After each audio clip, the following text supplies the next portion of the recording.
Subhash park এলাকা থেকে দুই ড্রাগস পাচারকারীকে হাতে নাতে আটক করল পুলিশ। মধ্যগণকি এলাকার বিষ্ণু দেবনাথ এবং তুফান দেববর্মাকে জালে তুলতে সক্ষম হয়েছে পুলিশ।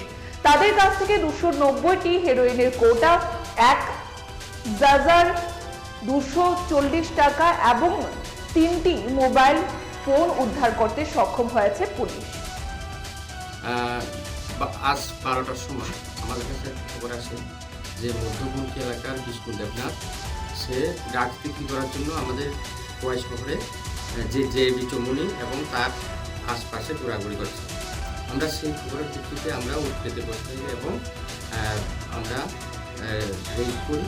তখন আমরা বিষ্ণু দেবনাথ এবং তুফান দেববর্মা নামে দুজনকে আমরা ড্রাগস আপনাদের পাই।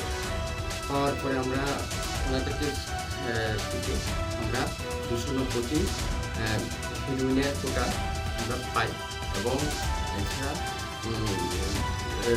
1240 টাকা এবং আমরা 3টি মোবাইল ফোন আমরা উদ্ধার করি।